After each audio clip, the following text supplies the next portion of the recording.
I find myself a lot of times having very ripe bananas at home and really not sure what to do with them. And here's a great recipe that you can reuse your ripe bananas without throwing them out. Very simple. And this is literally a cake that can be eaten even for breakfast if you'd like. So I have a couple of eggs, large eggs. I added 1/3 cup of sweetener. Mix it all together.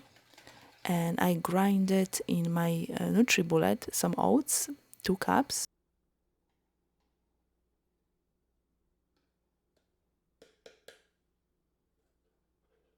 Three tablespoons of unsweetened cocoa powder.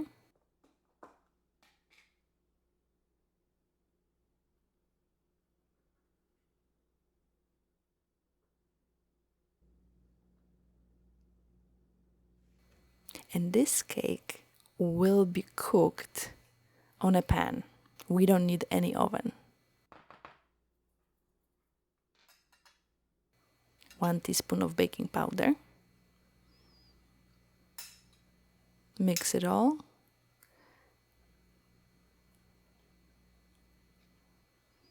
One teaspoon of vanilla extract for flavor.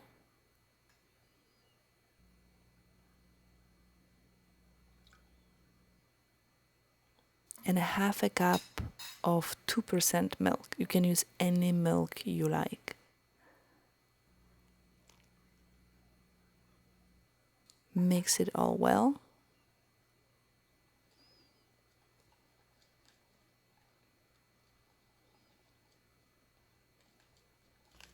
Making sure you have no clumps.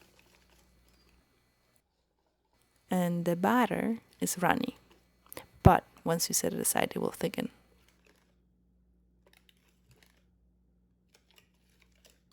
And here are my 2 very ripe bananas.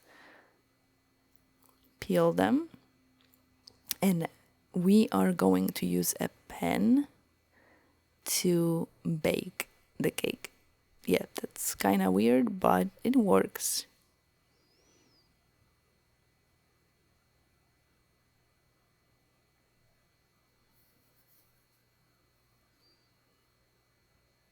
Cut the banana in half. You can cut it this way because it's extremely ripe. It does like to fall apart, but don't worry if it does.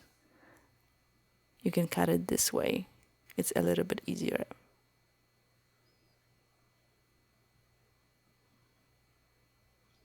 And here's a little bit of a splurge of half a tablespoon of butter. You don't need that much, a little goes a long way. We're gonna create a caramel for the bananas to fry on. And for that, I'm gonna use brown sugar, 1 tablespoon.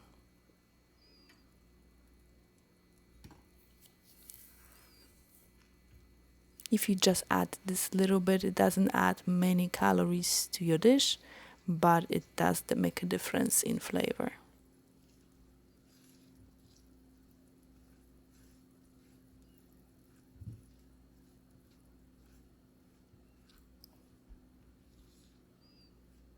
And now time for the bananas.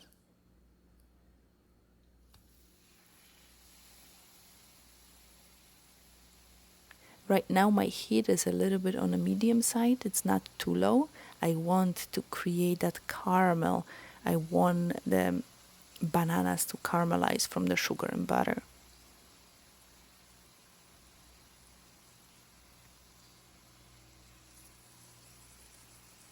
And I'm going to leave it for just a minute or two. And I'm surprised, but even bananas release liquid. And right now all the caramel is forming. And the smell is absolutely incredible.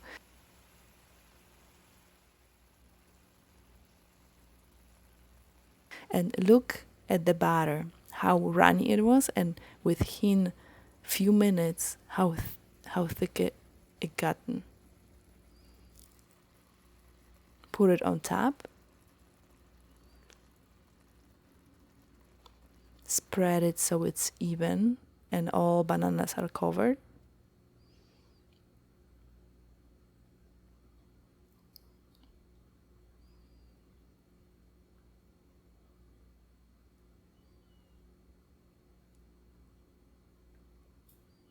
cover it with a lid and cook it like on a low heat for 25 to 30 minutes. And after that time, I just like to check if nothing is sticking to my finger. That means it's pretty much set. But we're gonna flip it on the other side and cook it for additional 5 minutes. I like to make sure that nothing sticks to the pan so I don't get a mess. But it came out right. And now sliding it, it's not that easy, I have to tell you, but you can make it. I did.